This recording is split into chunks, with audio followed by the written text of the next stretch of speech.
Ok. Seguinte, vamos começar fazendo uma oração. Ok? Senhor, louvamos ao teu nome, Pai, te agradecemos, ó Deus, pela oportunidade que o Senhor nos dá. E mesmo à distância, Senhor, que o teu Santo Espírito possa direcionar todo o nosso estudo.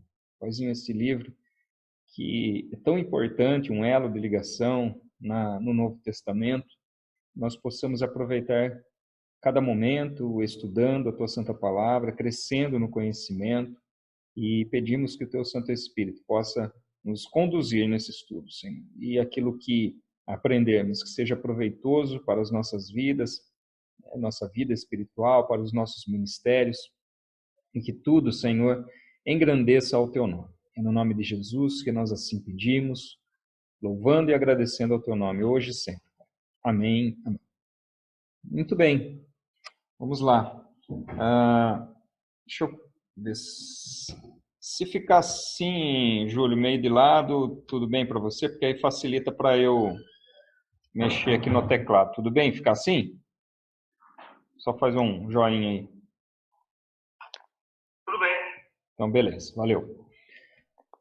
Muito bem, queridos. O livro de Atos, tá? Vamos falar a respeito do livro de Atos. Nós poderíamos dividir o livro de Atos em basicamente duas partes, né? Nós temos até o capítulo 12, do capítulo 1 até o capítulo 12, e do capítulo 13 em diante, até o capítulo 28.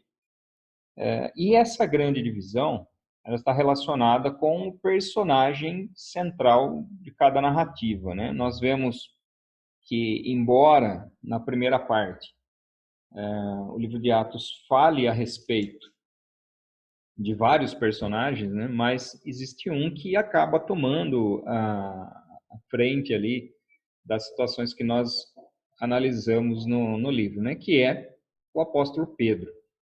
Já no capítulo 13 em diante, esse personagem principal passa a ser o apóstolo Paulo, né? Embora também nesse segundo momento nós encontremos ali outros personagens também envolvidos, né? Mas basicamente nós poderíamos colocar dessa forma, né? Ou dividir dessa forma o livro. E uma das coisas que é importante nós relacionarmos aqui ao livro de Atos é a sua característica de transição, né? O que eu estou querendo dizer com isso? Nós temos aqui o livro de Atos, né? Atos dos Apóstolos, ou somente Atos, e ele forma, né, uma sequência natural dos evangelhos, ao mesmo tempo que ele faz ali um pano de fundo para as epístolas, né?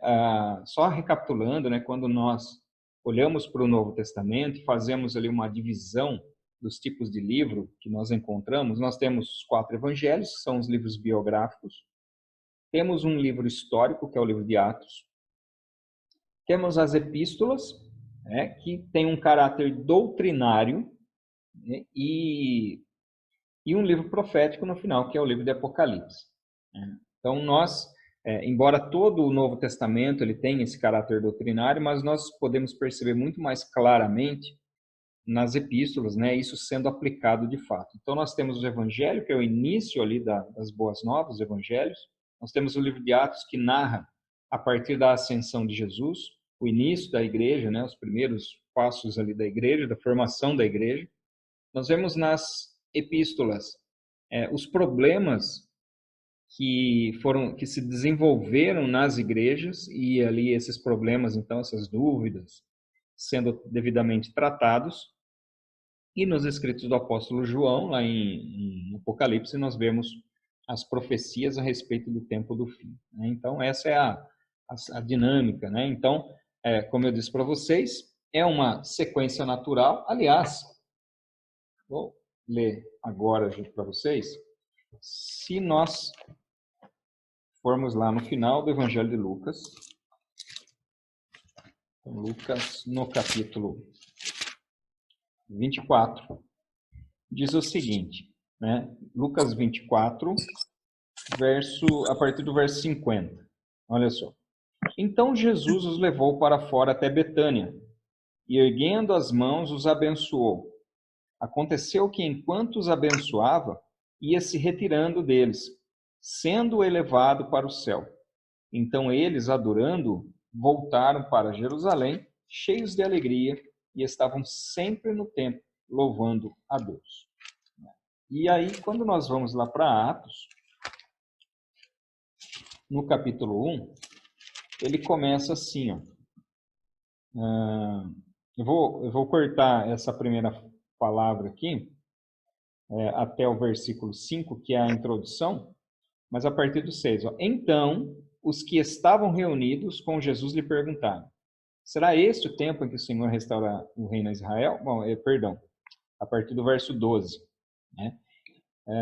Até o verso número 11 é a introdução. Verso 12. Então os apóstolos voltaram do Monte das Oliveiras para Jerusalém. A distância até a cidade é de cerca de 1 quilômetro. Quando entraram na cidade, subiram para o cenáculo onde se reuniam Pedro, João, Tiago, André, Filipe, Tomé, Bartolomeu, Mateus, Tiago, filho de Alfeu, Simão, Zelote e Judas, filho de Tiago. Todos esses perseveravam unânimes em oração com as mulheres, com Maria, mãe de Jesus, e com os irmãos dele. Bom, então olha só, nós podemos perceber claramente aqui uma sequência de narrativa. Então ele forma uma sequência natural, principalmente, aqui eu falei obviamente do Evangelho de Lucas, porque Lucas foi exatamente o escritor de Atos, né? E nós vemos aqui em Atos capítulo 1, que o próprio Lucas faz menção desse primeiro tratado, né? Que é o Evangelho, que ele chama aqui de primeiro tratado, escrito também para Teófilo. Então, nós vemos aqui uma sequência natural de acontecimentos, né? Todos os evangelhos, ou melhor, Atos, ele continua a partir do ponto final dos evangelhos, daquilo que são apresentados os evangelhos. Ao mesmo tempo que Atos vai, através de um relato histórico dos primeiros acontecimentos, meio que formar um pano de fundo para que a gente possa estudar as epístolas também. Então, por exemplo, quando nós vamos analisar nas epístolas os ensinos de Paulo, através da narrativa dos locais por onde Paulo passou, das igrejas que ele fundou, nós podemos perceber ali, então, qual é a razão pela qual, né, as dificuldades que ele passou em determinado lugar, qual é a razão que ele escreve as epístolas. Então, Atos acaba sendo um pano de fundo histórico para aquilo que nós encontramos nas epístolas. Por exemplo, na segunda viagem missionária do apóstolo Paulo, nós vemos que ele queria ir para a região da Ásia, mas ele acaba subindo para a região da Macedônia, né, por uma intervenção do Espírito Santo. Onde nós encontramos isso? Nós encontramos lá, aqui no livro de Atos. E quando ele vai para a região da Macedônia, ele funda a igreja de Filipos. E aí, quando ele escreve, então, aos filipenses, a carta aos filipenses tem um pano de fundo histórico exatamente nesse momento que Paulo passa por ali. Enfim, né, ao longo do estudo nós vamos analisar um pouco melhor essas questões. Mas aqui fica só essa observação em relação à ligação, né, mais uma vez aqui a ligação, então, que Atos tem, tanto com os evangelhos quanto com as cartas, né? Então, em relação aos evangelhos, ele ocorre como uma sequência natural. Em relação às epístolas, Atos funciona como um pano de fundo histórico para que as cartas elas possam ser compreendidas à luz, então, daquilo que Atos descreve. Bom, nós já falamos que o autor de o autor de Atos é Lucas, né? O mesmo autor do Evangelho. E nós vimos aqui claramente, então, no início, né, quando Lucas escreve o Evangelho, ele começa fazendo o seu endereçamento exatamente para Teófilo, né? Ele começa assim o Evangelho. Verso número 3. Igualmente a mim pareceu bem, depois de cuidadosa investigação de tudo desde a sua origem, dar-lhe por escrito, excelentíssimo Teófilo, uma exposição em ordem, para que você tenha plena certeza das verdades em que foi instruído. Então, quem era Teófilo? Teófilo, aparentemente aqui, então, pela narrativa, principalmente do verso 4, era alguém que já tinha conhecido o Evangelho, né, já conhecia o Evangelho, e era alguém que tinha uma posição de destaque no Império Romano e provavelmente com bastante influência ali. Razão pela qual Lucas escreve o Evangelho e posteriormente, aqui no verso 1 de Atos, capítulo 1, ele vai dizer: escrevi o primeiro livro, ó Teófilo, relatando todas as coisas que Jesus começou a fazer e ensinar, até o dia em que foi levado às alturas, depois de haver dado mandamentos por meio do Espírito Santo aos apóstolos que tinha escolhido. Então ele fez um primeiro tratado, que é o Evangelho de Lucas, e faz agora um segundo tratado, que é o livro de Atos, que é uma sequência, uma narrativa, né? Por isso que Lucas é considerado aqui o primeiro historiador da igreja. Olha só, né? Ele é o primeiro historiador da igreja. E ele escreve para Teófilo, inicialmente, com o objetivo de não usar, né? Eu acho que não seria bem a palavra, mas assim, como Teófilo tinha uma certa influência política, e o cristianismo nessa época, né, e Atos é escrito ali na década de 60, foi exatamente a época que se intensificou as perseguições aos cristãos pelo Império Romano. Que até então, o Império Romano, os judeus perseguiam os cristãos, porque eles consideravam uma heresia ali dentro do judaísmo. E o Império Romano enxergava o cristianismo como uma ramificação do judaísmo.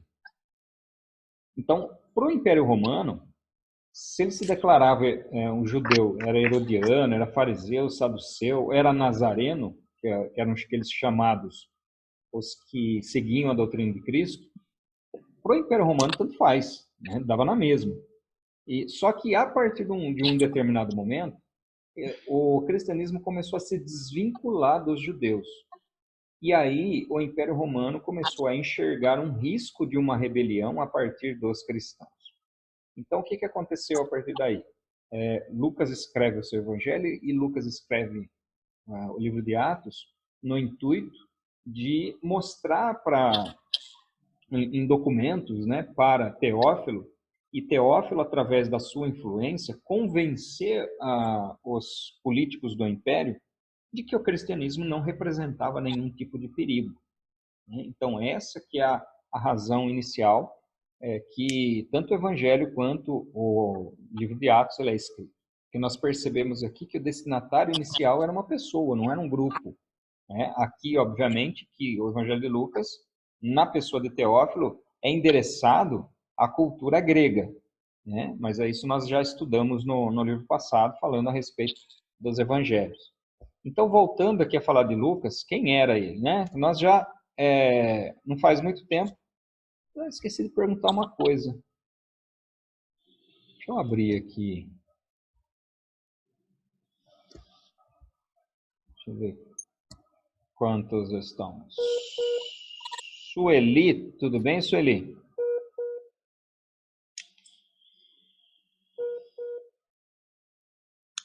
Sueli?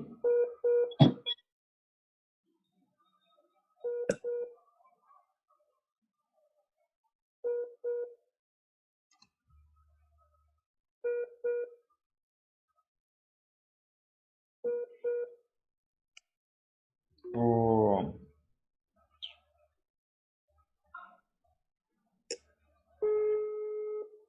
Só um minutinho, viu, pessoal? Alguém sabe quem é Sueli?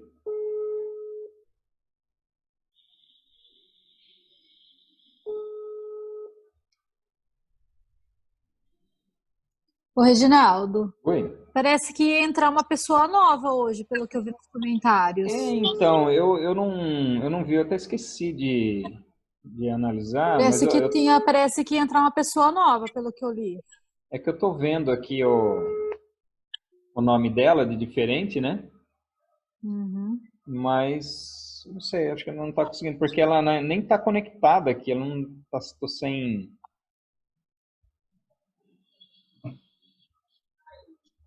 Vamos lá, 1, 2, 3, 4, 5, 6, 7, 8, 9, 10, 11, 12. 12 para a Sueli e a Débora que está entrando agora.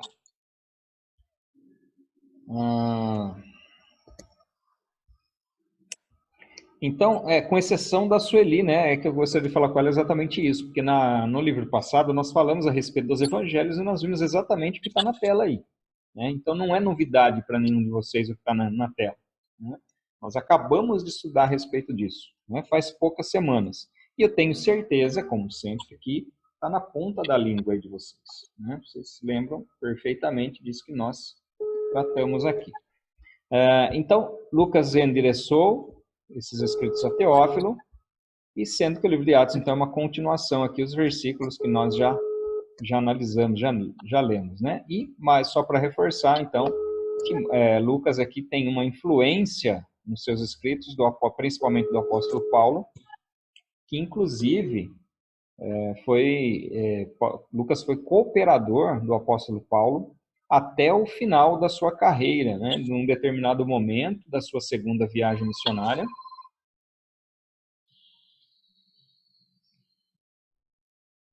Num determinado momento da sua viagem missionária, até o momento da sua última prisão, da sua morte. Quando o próprio apóstolo Paulo, quando escreve para Timóteo, ele fala que apenas Lucas está comigo, né? Escrevendo lá para Timóteo. Então, Lucas foi o companheiro do apóstolo Paulo até o final da sua carreira, né?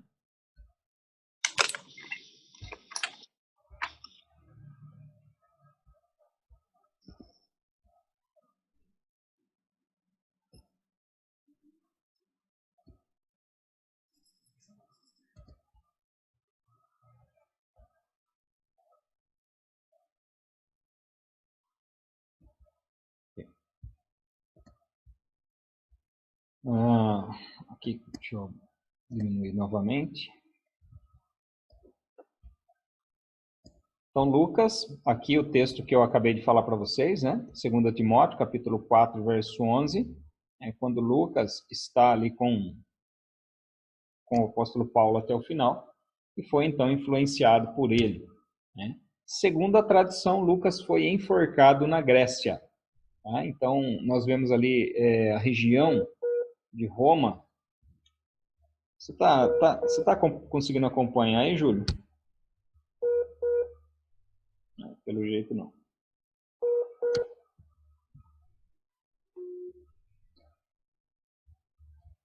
Pessoal, vocês me perdoam aqui, é que fazer essas interrupções, o que acontece? Eu não sei se vocês estão enxergando aqui, acho que não, né? Eu coloquei o meu celular aqui, o Júlio ele não consegue acessar pelo Zoom. Então eu faço a ligação aqui por ele, só que aparentemente também não está funcionando a conexão aqui pelo WhatsApp. Né? Então vocês me perdoem fazer essas interrupções aqui. Então, segundo a tradição, ele foi enforcado na Grécia. O propósito do livro de Atos é contar a história do nascimento e do crescimento da igreja, ou seja, questões relacionadas às pessoas envolvidas e aos eventos também que fazem parte dessa história inicial da igreja. Né? Então, é uma continuação das obras de Deus, uma continuação da história da salvação. Então, quando nós pegamos a palavra de Deus, a Bíblia, para ler lá desde Gênesis, né, e a gente caminha na leitura de Gênesis até Apocalipse, nós vemos uma sequência exatamente nessas obras de Deus. Uma sequência, né, na história da salvação. Fala, Júlio, o que está acontecendo aí, João? Tá difícil? Desculpa, está na internet aqui, senhor. Deixa eu virar aqui de novo. Desculpa aí, não. Não, imagina.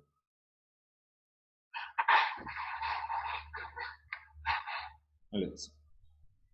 Então, essa continuação das obras de Deus, uma continuação da história de salvação. E Atos, como eu falei para vocês, é uma continuação natural e caiu de novo.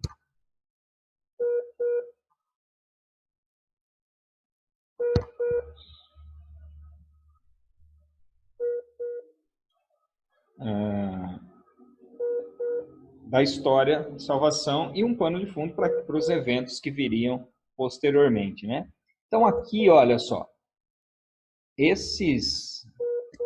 essas palavrinhas aqui, ó, ascensão, descida e expansão, né? São as palavras-chave do livro de Atos. E daqui a pouquinho eu vou falar um pouquinho melhor a respeito desse ponto, né? Nós vamos falar sobre a questão dos nomes do livro de Atos. E dá para entender, aliás, eu acho que já na próxima tela aqui que nós vamos falar, né? Então essas são as palavras-chave, ou seja, a ascensão do Senhor Jesus, a descida do Espírito Santo a partir dessa ascensão, e a expansão da igreja por intermédio também do Espírito Santo, né? Então aqui como eu tinha falado para vocês, né? Deixa eu ver se não é aqui.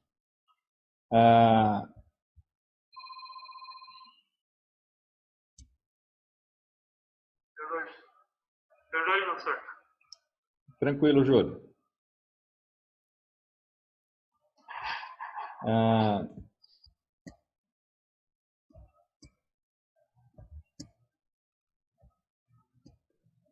Aqui, então, o livro ele foi escrito entre os anos 63 e 64, né? E deixa eu perguntar uma coisa para vocês aqui já. Vou abrir aqui para vocês falarem um pouquinho agora também. Vou colocar todo mundo aqui na tela. Coisa linda. Olha que bonitinho. Por que nós chegamos a essa conclusão de que o livro ele foi escrito entre 63 e 64, se não tem data?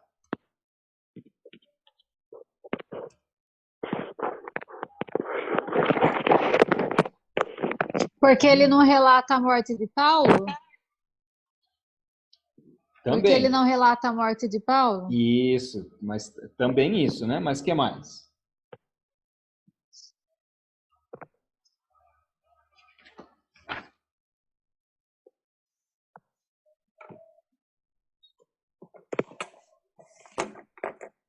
Que mais? Que mais? Que mais? Quais são os outros eventos relacionados, históricos, que nos remetem, né, à data que foi escrito? Ou elementos que a gente conta no próprio livro de Atos. O livro de Atos, Lucas vai narrar que Paulo ficou preso quanto tempo em Roma?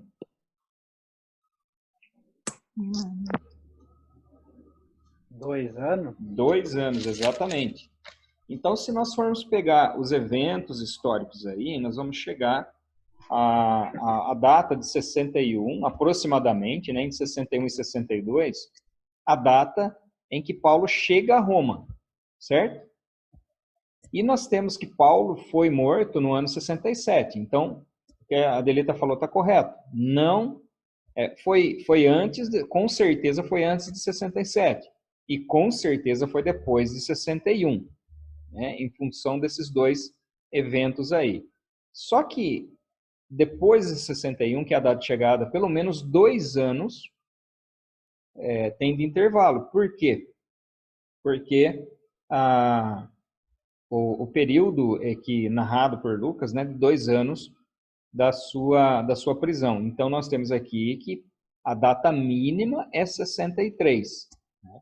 E nós voltamos aqui para o ano de 64, porque Atos não narra aquilo que Paulo descreve no livro de Timóteo. Então, o livro de Timóteo é escrito próximo da data de 67. Porém, no livro de Atos, ele ocorre bem antes. Muito provavelmente, e Paulo ainda estava preso.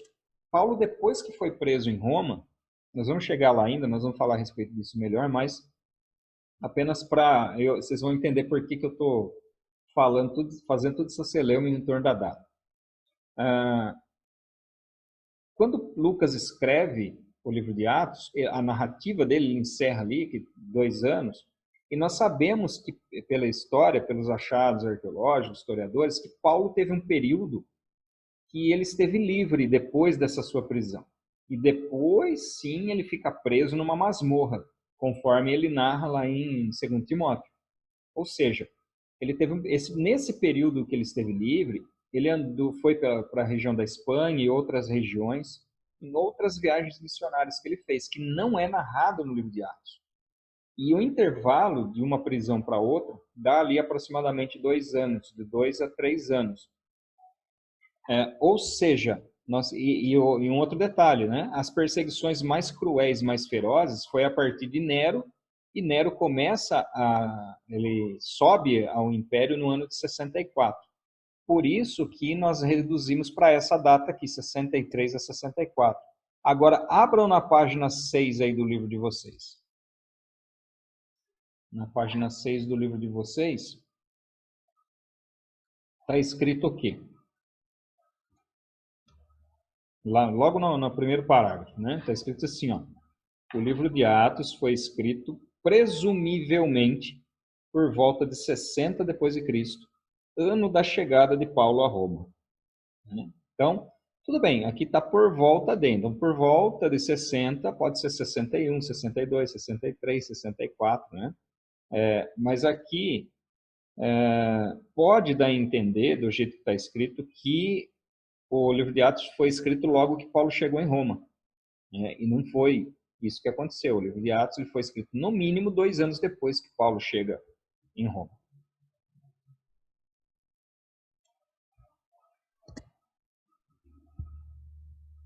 Certo? Vou colocar vocês de cantinho de novo.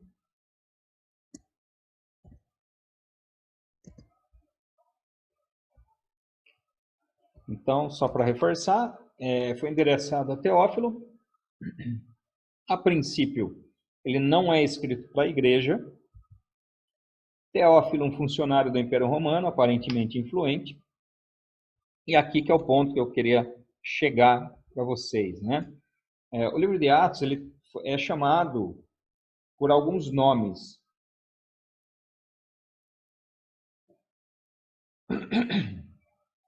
E vocês têm essa informação na página 4 do livro de vocês aí, no finalzinho do texto número 1, que vai falar a respeito de alguns nomes pelos quais o livro de Atos era conhecido, né? Então, Atos e Transações dos Apóstolos, Atos dos Santos Apóstolos, Atos dos Apóstolos, simplesmente Atos, Evangelho do Espírito Santo, livro da demonstração da ressurreição. Então, aí é onde você encontra esses nomes, né? E hoje, por exemplo, nas nossas Bíblias, existem dois nomes mais comuns, né? Ou simplesmente Atos, ou Atos dos Apóstolos. Agora, existe um nome que poderia ser chamado assim de um nome mais apropriado para aquilo que o livro de Atos trata, que ele foi chamado também de Evangelho do Espírito Santo, Atos do Espírito Santo. Porque quando nós falamos a respeito de Atos, e aí deixa eu voltar isso aqui lá para cima, tirar isso daqui. Nós estamos falando, a palavra Atos, ela vem do grego praxis, né? E essa palavrinha no grego, ela tem uma conotação de uma ação concreta e prática, ou seja, de uma ação ativa de um elemento sobre outro elemento. Então, para resumir essa questão, né, é para demonstrar realmente não apenas uma simples narrativa, mas para demonstrar o efeito das ações praticadas pelos primeiros apóstolos. Tá? Ou seja, fazer uma relação de causa e consequência aqui, de tudo o que aconteceu, das maravilhas que aconteceu a partir da ação desses apóstolos. Então, não é uma mera narrativa, mas tem uma intenção de mostrar o poder de Deus ministrado por meio dessas pessoas, desses homens de Deus. Tá? Agora, nós vemos aqui Atos dos Apóstolos, né? E inclusive tem um outro nome, Atos de Pedro e de Paulo também, né? Já foi utilizado com menor frequência também, dependido por menos, mas Isso faz parte daquela divisão que eu comentei no começo, né? Até o capítulo 12 e do capítulo 13 até o 28. Né? Pedro, a figura central na primeira parte, Paulo, a figura central na segunda parte. Agora, por que Atos do Espírito Santo seria um nome mais adequado? Porque é exatamente a pessoa do Espírito Santo que nós vemos como ponto central de todo o livro de Atos. É claro que é uma sequência da obra do Senhor Jesus. A igreja é implantada sobre a rocha fundamental, sobre a pedra de esquina, que é Jesus. Mas o próprio Jesus disse que ele iria e seria enviado outro Consolador. Então, nós percebemos que, a partir do derramamento do Espírito Santo, lá em Atos 2, todas as ações, todas as decisões foram pautadas no direcionamento do Espírito Santo. Então, a escolha de Matias como substituto de Judas, a escolha dos diáconos,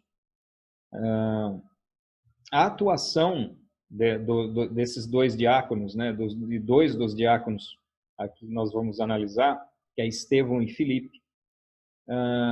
O próprio, no capítulo 15, quando fala a respeito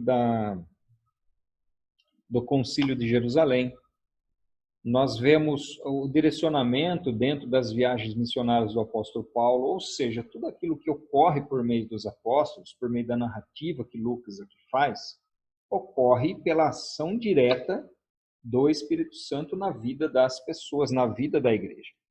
Quando tem aquele caso, por exemplo, de Ananias e Safira, ocorre ali uma ação, uma revelação direta dada pelo Espírito Santo, por meio de dons espirituais que são ministrados para a igreja.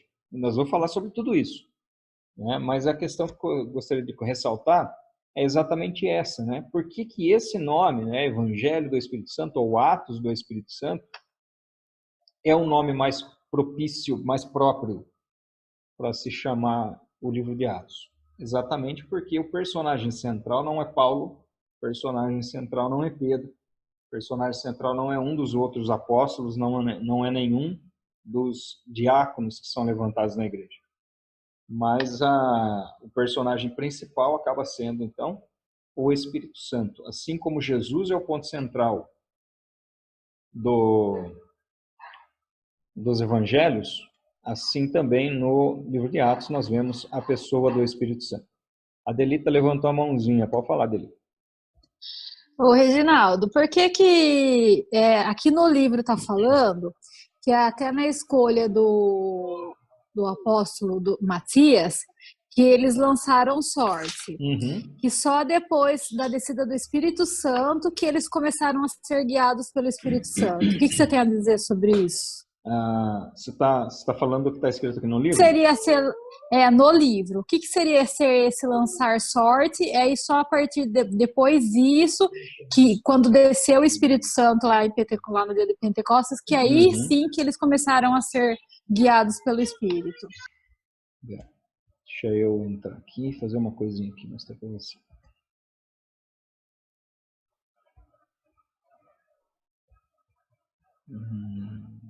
Aqui.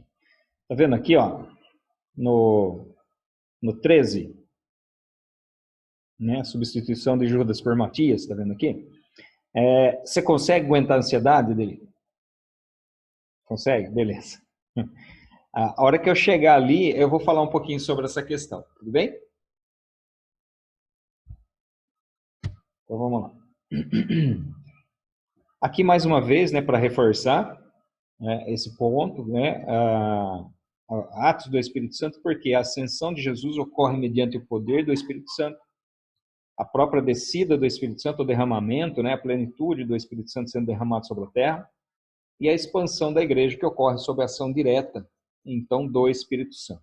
Então, o Evangelho do Espírito Santo, ou Atos do Espírito Santo, se torna, então, um nome mais apropriado para a gente entender aquilo que de fato acontece, né, os eventos históricos, porque é exatamente o Espírito Santo que está por trás de toda a ação, todos os acontecimentos, os fatos relacionados com a história da igreja. No texto de número 2, vai falar a respeito, né, do propósito do livro de Atos, da data e do destinatário. Isso nós já tratamos aqui nos slides anteriores. Tá? Então, aqui a data, eu comentei com vocês, né, a razão pela qual se acredita que a data aproximada ela é entre 63 e 64. Né, o destinatário inicial, que aqui é Teófilo. Né, posteriormente, o livro de Atos passou a circular nas igrejas. Então, eu não sei se vocês vão lembrar, mas é bom falar porque alguns não, né? Uma aluna não participou das nossas aulas dos evangelhos. Já no primeiro século, no ano 100 aproximadamente, nós temos a primeira coleção de escritos do Novo Testamento, que são as cartas do apóstolo Paulo. Pouco tempo depois, entre os anos 100 e 115, nós temos a segunda coleção, que é a coleção dos evangelhos. Atos incorpora esses escritos um pouquinho depois. Né? Então, nós temos aqui que, a princípio, ele não foi endereçado à igreja, mas depois serviu como um documento também relacionado com as ações da igreja e também que nós podemos encontrar e extrair doutrinas centrais da igreja também no livro de Atos. Bom, então, na verdade, eu estou fazendo esse drama todo aqui só para dizer que eu não vou responder essa pergunta, viu, Júlio?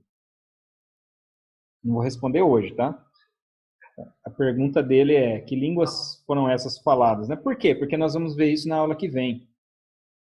Aliás, eu gostaria até que vocês, se quisessem, né, pesquisar a esse respeito, porque existem duas teorias base em relação a isso.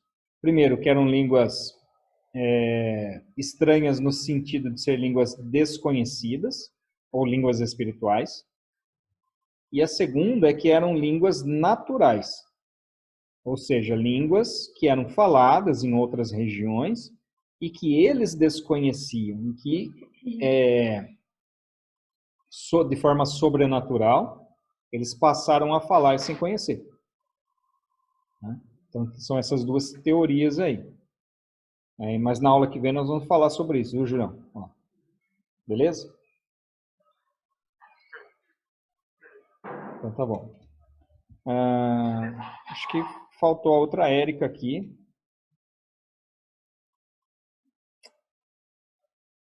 Vamos lá, dando sequência, né? Falando aqui a respeito do texto 1, então da lição de número 2, tá? Jesus ficou... Não era para aparecer isso aqui. Mas já apareceu. Qual o propósito de Jesus ter ficado 40 dias, então, pregando o evangelho? Pregando o evangelho não, né? Dando as instruções ali para os discípulos.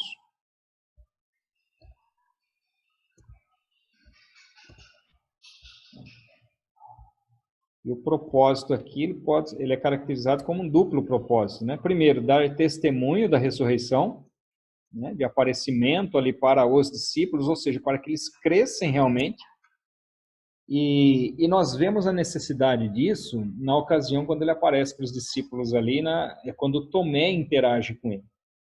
Porque Tomé, mesmo vendo Jesus ali na sua frente, ele falou: mas não é possível, tem coisa errada aí. E aí Jesus fala: bota o seu dedo aqui, na minha ferida. E aí ele passa a crer. Né? Então, o propósito inicial é o da ressurreição, de dar testemunho da ressurreição. E o segundo propósito é de dar aos discípulos ali, aos 12 principalmente, né, as últimas instruções.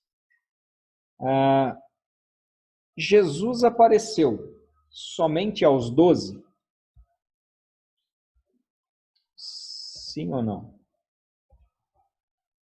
Para quem mais apareceu? Para as mulheres. Quem mais?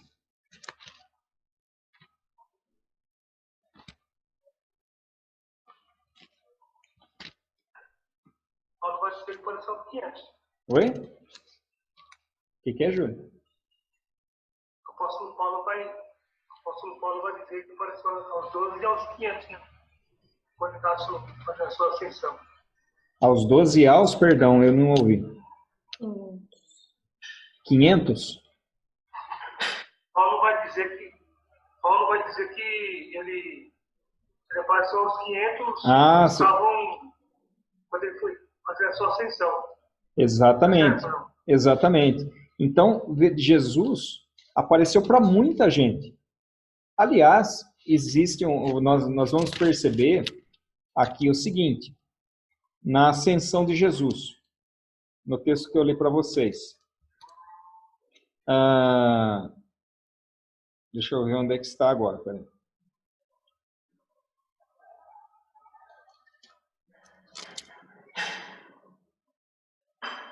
Aqui no verso número 13, de Atos capítulo 1 ainda.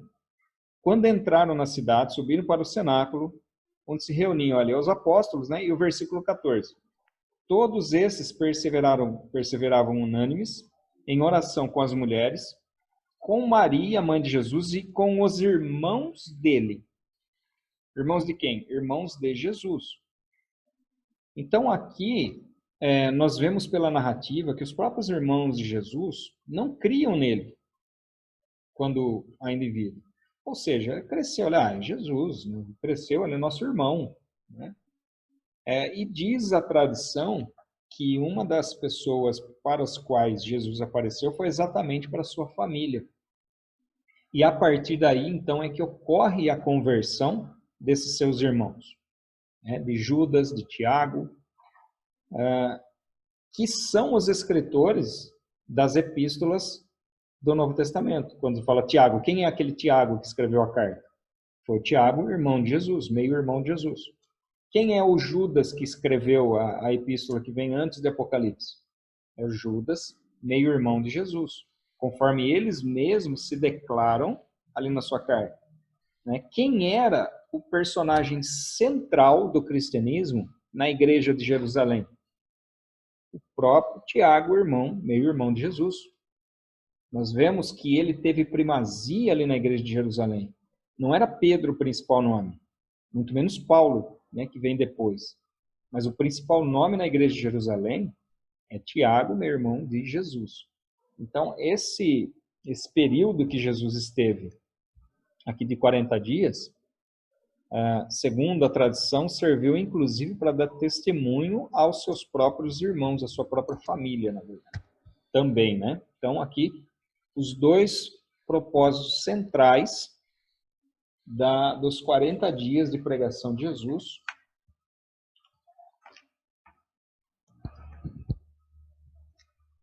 Antes da sua ascensão, após a ressurreição e antes da sua ascensão aos céus. Aqui um elemento central, né, a fundação da igreja. Aliás, a fundação da igreja é uma perguntinha, né? Ela se dá a partir de que momento? De que momento é considerada a formação da igreja?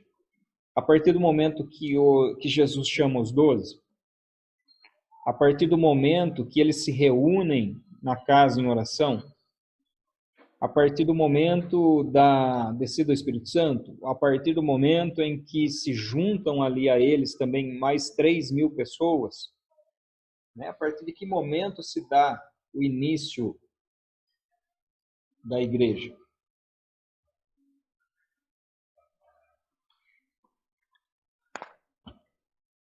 O que vocês acham? Eu acho que é a partir do momento que eles recebem o chamado para pregar o evangelho. E aí, então, é lá quando Jesus já se separa e manda os 12. Eu acredito que sim. Quem mais? Na descida do Espírito Santo, a hora que eles começaram... Eu creio que eles começaram o quê?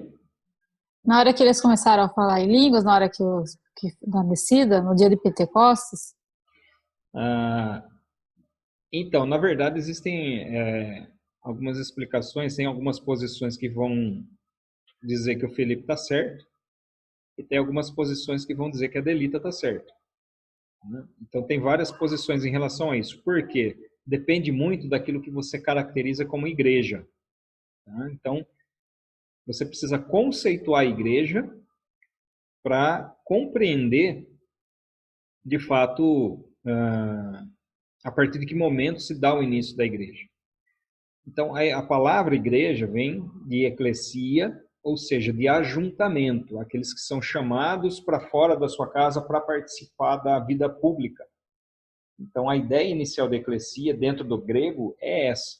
Então, quem é a eclesia? Quem era? Era a congregação de pessoas que, quando tinha algum evento público, algum plebiscito, alguma discussão política, eles saíam das suas casas, iam para as praças para discutir, para debater esses temas. Tá?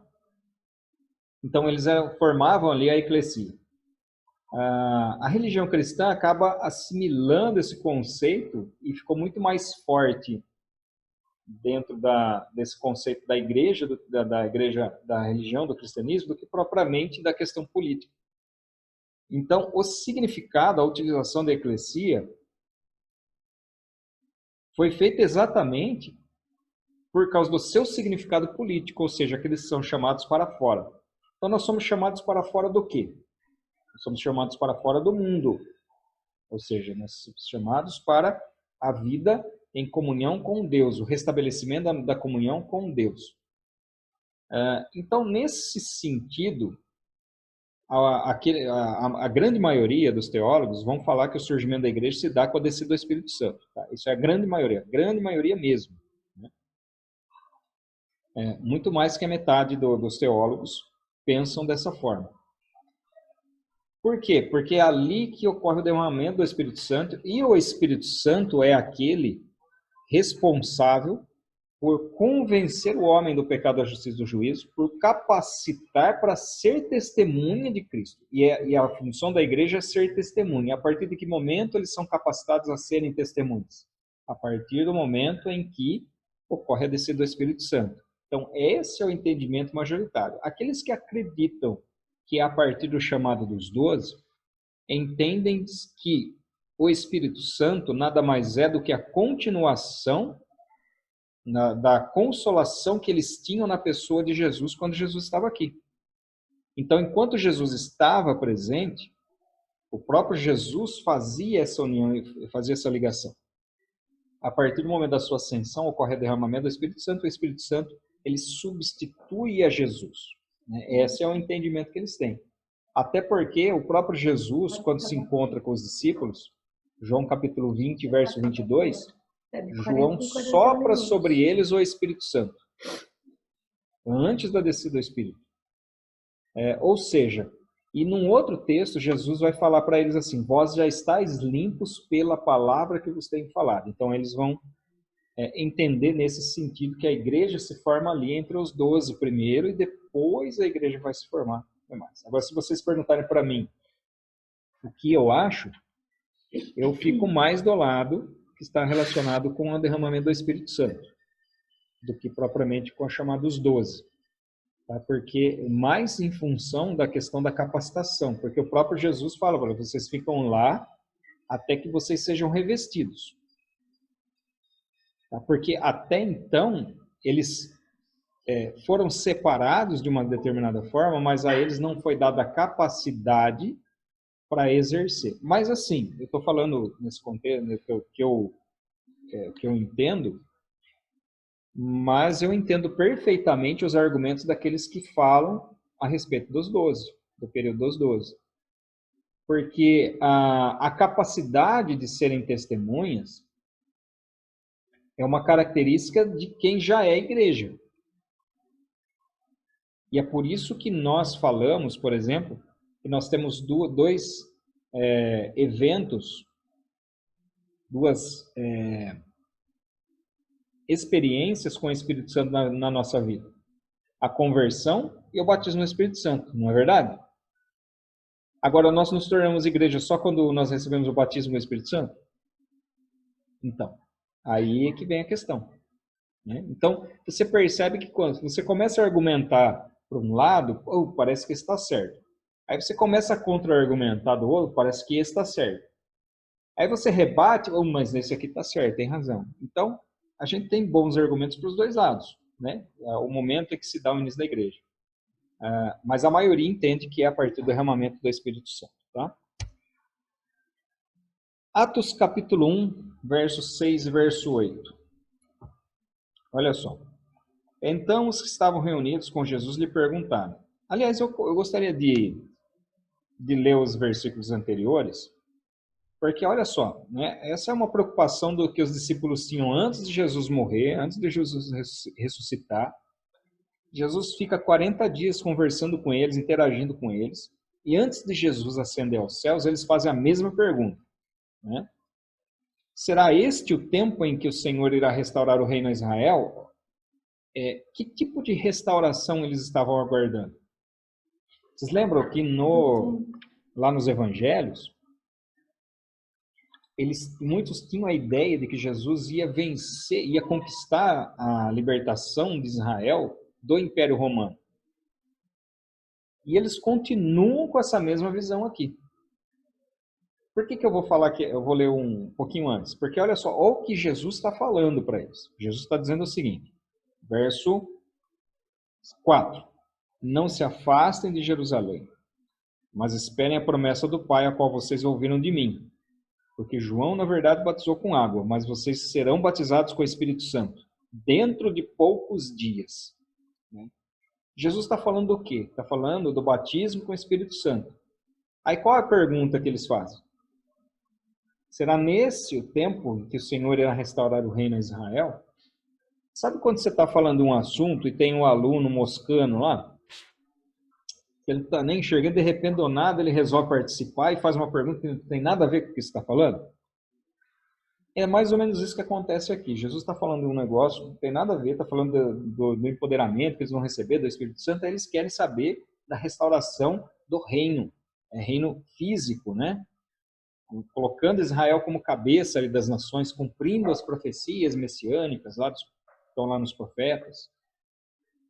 Então, nós vemos aqui que os discípulos, embora já estivessem limpos e regenerados, já tivessem recebido o Espírito Santo que foi soprado pelo próprio Senhor Jesus, eles ainda não tinham a compreensão da dimensão da missão que eles tinham. E essa missão só foi compreendida plenamente depois que eles receberam o Espírito Santo, que os capacitou, dando ousadia, dando intrepidez para que eles pudessem realmente cumprir a missão. Pode falar, Delita. Não, era isso mesmo, que dá para entender que assim, mesmo quando eles estavam com Jesus, mesmo depois que Jesus morreu, Jesus voltou, Jesus ascendeu, mesmo assim eles não tinham total entendimento. Parece que ainda eles estavam cegos. Aí parece assim que só clareou realmente as coisas para eles após a descida do Espírito Santo, onde que eles foram batizados, e que aí parece que abriu o entendimento, que aí eles se encheram também de coragem, parece que aí a coragem veio daí também, que aí foi que realmente eles foram cumprir a missão que Jesus tinha colocado para eles, assim, que dá para compreender. Exatamente. Essa é a razão principal que eu acredito que ao início da igreja se dá em Atos 2. Tá? Mas é como eu falei para vocês, né? Eu não desmereço os outros argumentos. Eles que pensam o contrário. Mas eu acho que esses são argumentos um pouco mais fortes, e é por isso que a maioria dos teólogos acredita exatamente dessa forma aí.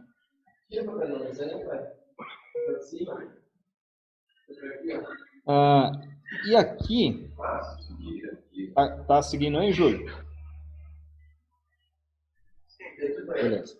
E aqui ocorre um ponto de transição importante para os discípulos. É porque vocês imaginam o seguinte, se coloca no lugar dos discípulos. Você está ali com Jesus. Você está vendo tudo aquilo que ele está fazendo. Está com fome? Jesus vai lá, multiplica os pães, multiplica peixe. Tem gente doente? Jesus vai lá e cura. Morreu? Jesus vai lá e ressuscita. O mar está engolindo o barco? Ele vai lá e acalma a tempestade.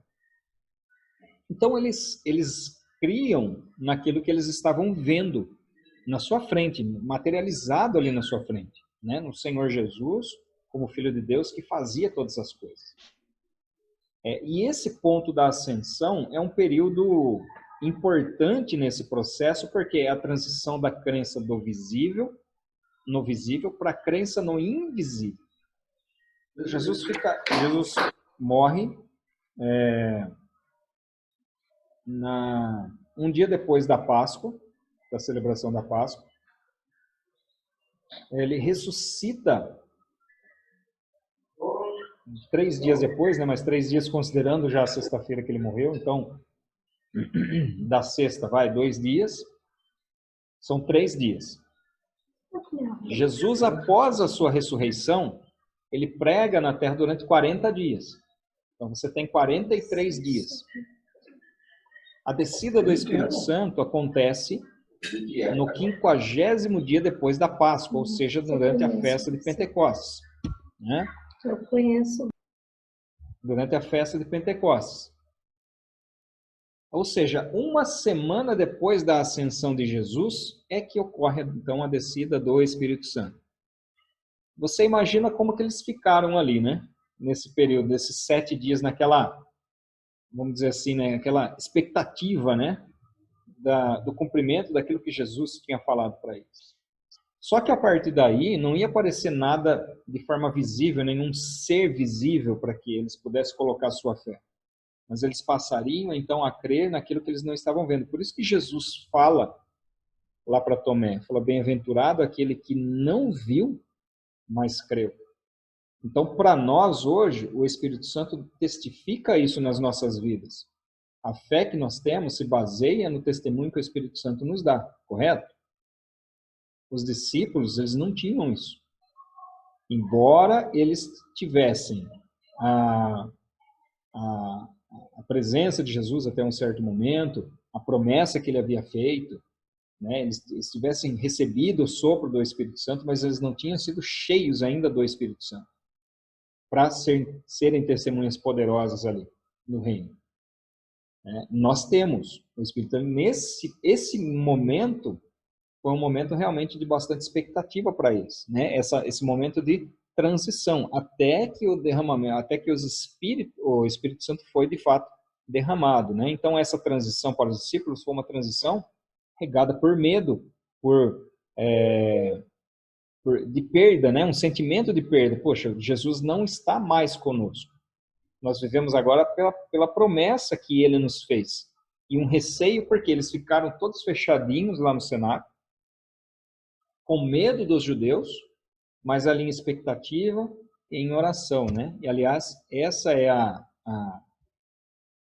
questão central dessa espera que eles tiveram, né? Aguardando o cumprimento dessa promessa que Jesus tinha feito a eles. Ó, essa pombinha aqui, não assusta com essa pombinha aqui não, viu? Essa pombinha no cantinho aqui, ó. É da Canção Nova, né? Não vão falar que é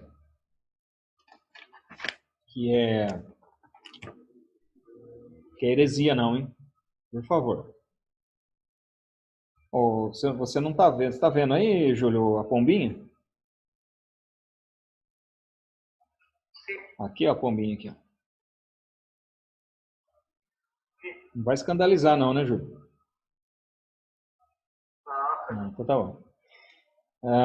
E eles ficaram onde? Olha só, mas hoje, lá em Jerusalém, existe o chamado cenáculo. Deixa eu fazer aqui, colocar aqui pequenininho. O cenáculo lá em Jerusalém. O que é o cenáculo? O cenáculo é uma sala, né? A palavra cenáculo, ela vem do latim, né? Cenáculo, que vem do grego uperon, né? Uperon, do grego, que deu origem à palavra cenáculo, cenáculo no latim, que é o cenáculo, o local onde eles estavam. O que é isso, né? O operum significa o quarto ou sala superior, é simplesmente uma sala que ficava, imagina aqui, né? Você tem aqui o primeiro andar, vamos dizer assim, e na parte de cima aqui você tem a sala superior, ou cenáculo, né? E hoje, o local que você visita é esse aqui. Porém, obviamente que esse não é o local que que os discípulos se reuniram. O local físico que eu falo, o local onde posteriormente foi construído isso daí que vocês estão vendo, foi ali que eles se reuniram, onde provavelmente eles se reuniram. Né? Mas essa sala específica, isso aí é muito tempo, foi construído muito tempo depois. Tá? Isso aí é apenas um local para simbolizar onde eles se reuniram em oração ali. Né? Então, o cenáculo que existe hoje em Jerusalém não é o mesmo cenáculo que existia no tempo de Jesus. Tudo aquilo lá foi destruído, completamente destruído. E posteriormente foi reconstruído várias outras vezes. Né? Mas, de qualquer forma, ali o local, ali a aproximação do local, realmente é por ali. Né? Não é exatamente esse o quarto, mas é onde eles estavam reunidos em oração. Então, essa oração, né, aguardando o cumprimento ali da promessa, e aí nós já estamos indo lá para o texto de número 4 da apostila, né? Então, nós vimos aqui, só para recapitular, tá? O texto 1 da lição 2. A instrução que Jesus dá aos discípulos durante os 40 dias, a razão pela qual ele faz isso. Né? O texto 2 vai falar da sua ascensão aos céus, e do significado, então, da ascensão de Cristo, e da promessa do envio de outro Consolador. Nós falamos a respeito desse intervalo de tempo ali entre a ascensão de Jesus e a descida do Espírito Santo, que foi essa semana que eles aguardaram o cumprimento da promessa. No texto do número 3, né, eles sendo confortados pelo Senhor Jesus em relação à descida do Espírito Santo. E no texto 4, fala a respeito do período que eles estavam, então, ali no cenáculo, né? Os discípulos, ali, junto com Maria, mãe de Jesus, com os irmãos dele, no cenáculo, em oração e aguardando ali, esperando em Jerusalém o cumprimento da promessa que Jesus tinha feito. Na página 26, vocês vão perceber aqui que é exatamente isso que está aí na tela. Ou seja, a verdadeira espera do crente consiste em. Né? Então, em que consistia a espera dos discípulos? Expectativa, oração e consagração. Transportando esse ensinamento para hoje, antes de transportar para hoje, né, falar em relação ao significado disso para os discípulos em si. Né? Significa o quê? Que eles estavam ali realmente aguardando uma manifestação sobrenatural. Embora eles não tivessem compreendido de uma forma plena ainda a respeito daquilo que Jesus estava falando, mas eles confiavam plenamente na palavra de Jesus. E para aguardar o cumprimento dessa promessa, então essa promessa envolveu a expectativa, ou seja, um desejo realmente de que aquilo acontecesse. Nesse período, né, eles permaneceram ali em oração, buscando a Deus pelo cumprimento ali, pelo livramento durante o período que eles estavam aguardando, e se consagrando, né? Ou seja, se separando, se mantendo puros até a descida do Espírito Santo. Essa promessa do Espírito Santo, do derramamento do Espírito Santo, já se cumpriu. Qual é a promessa que nós aguardamos hoje, a igreja, que a igreja aguarda hoje? O arrebatamento? O arrebatamento, a volta de Jesus. Jesus vem para buscar a igreja. Ele não prometeu? Ele prometeu. Ele falou, vocês, né, até que eu volte, então até que eu volte para buscar, nós temos que nos manter de que forma? Da mesma forma que os discípulos se mantiveram no cenáculo antes do derramamento do Espírito Santo. A Bíblia fala que nós devemos amar a vinda do Senhor Jesus, ou seja, desejar a vinda do Senhor Jesus. Estar em expectativa. O que significa isso? Significa você ter a consciência de que Jesus ele pode voltar a qualquer momento. Né? E pode voltar daqui 50 anos, daqui 100 anos? Pode. Mas ele pode voltar hoje. Ele pode voltar agora. Né? Essa é a expectativa. E nesse tempo que nós aguardamos, né, e essa consciência que nós precisamos ter de que Jesus pode, de fato, voltar a qualquer momento, ela deve fazer parte da nossa vida. Né? A expectativa realmente, o desejo da volta do Senhor Jesus e da nossa união com Ele. União eterna, união para sempre. Né? Nós já temos uma união em Cristo, mas nós aguardamos, então, uma expectativa da transformação daquilo que é mortal, daquilo que é corruptível, em algo que é imortal e que é incorruptível. E qual é a nossa posição nesse momento, então, até que essa promessa se cumpra? Oração, consagração. Não mudou nada. Aquilo que é exigido, que foi exigido dos discípulos, ainda é exigido da igreja. Né? Expectativa, oração e consagração. E por fim, partindo lá para o texto número 5, aí sim, aquilo que a Delita estava aguardando desde o começo da aula, estava ansiosa ali, já estava comendo unha ali, a substituição de Judas por Matias. Quem é o 12º apóstolo? É Paulo? Mas Paulo é considerado apóstolo também, não é? Sim, mas não um dos 12. Por que não, Adelita? Por que você fala desse jeito do apóstolo Paulo? Porque o próprio apóstolo Paulo não se colocou como um dos 12. E aí tem essa passagem onde que o apóstolo Matias foi escolhido, e depois o próprio apóstolo não se coloca como um dos 12. Ele é apóstolo, só que aí fala que os 12, eles estão mais destinados aos judeus, e o apóstolo Paulo se colocou a conversão dos gentios. Ele está falando no livro, né? Não sei se é verdade. É o livro que está falando isso aí, né? E você fica desfazendo do apóstolo Paulo. Não, eu amo o apóstolo Paulo. Mas é exatamente isso mesmo, né? O próprio apóstolo Paulo, ele se coloca nessa condição como apóstolo especial aos gentios. Né? E nós vemos pela narrativa, olha, o texto que está aí na tela para vocês. Vamos ler lá. Atos capítulo 1, verso 21. E aí nós vamos falar dessa questão do tirar sortes, né? Verso 21, 22, 24, 26, depois nós vamos lá para o 2,14. Portanto, verso 21 primeiro. Portanto, é necessário que dos homens que nos acompanharam, todo o tempo em que o Senhor Jesus andou entre nós, começando no batismo de João até o dia em que foi tirado do nosso meio e levado às alturas, um destes se torne testemunha conosco da sua ressurreição.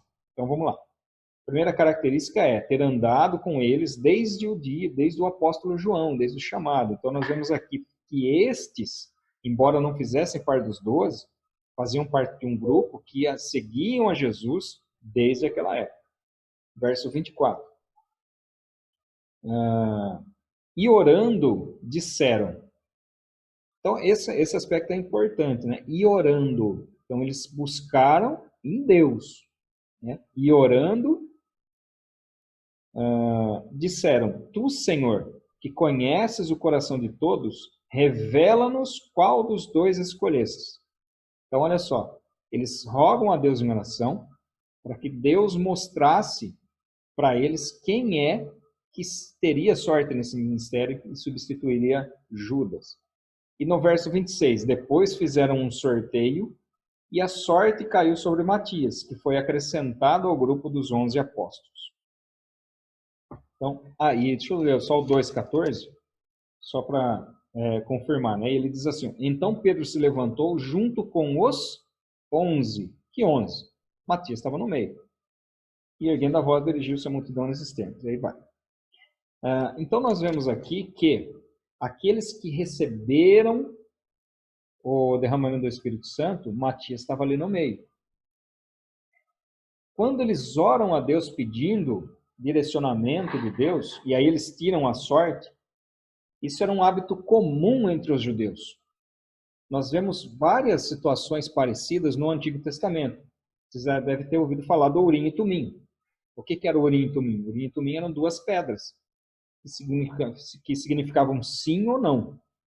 né? Então, dependendo de que pedra saísse ali, significava que Deus confirmava aquilo que eles estavam querendo fazer ou se desagradava daquilo, e não queria que eles fizessem. Então, isso daí também era o lançar sortes. Aliás, a palavra Urim e Tumim tem relação exatamente com o lançar sortes. Só que o lançar sorte para o judeu é diferente do lançar sorte para nós. A gente parece que é jogo de azar, né? Vamos tirar a carta, quem tirar a carta maior ganha. Vamos jogar um dado, dependendo do número que cair, né? Eu ganho, você ganha. Quem tirar o número maior no dado ganha.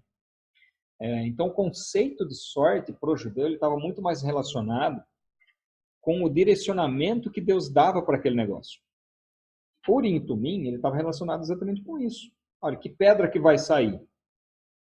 É meio que na sorte, né? Na sorte no sentido assim de, dê o que der. Não, Deus estava direcionando o negócio. Então, quando eles oram a Deus e lançam sortes, isso indica que Deus estava direcionando. Eles não tinham derramamento do Espírito Santo ainda sobre eles. Mas eles acreditavam que Deus estava direcionando aquele ato. E de fato Deus estava. E a gente encontra amparo nisso no Antigo Testamento, que era um hábito já dos judeus. Quando eles tiravam sortes através de Urim e Tumim, Deus estava direcionando ali. Uma outra crença parecida também, quando fala a respeito da mulher, que o marido tinha ciúmes da mulher. Não sei se vocês já ouviram falar desse texto. Eles faziam a mulher beber uma água misturada com terra do templo. E aí o que acontecia? Em algumas versões falam que a coxa descairia. Né? E o que é a coxa decair? É ela ficar estéril. Agora, água com terra não deixa ninguém estéril. Quando muito vai dar um verme ali, mas não vai deixar ninguém estéril.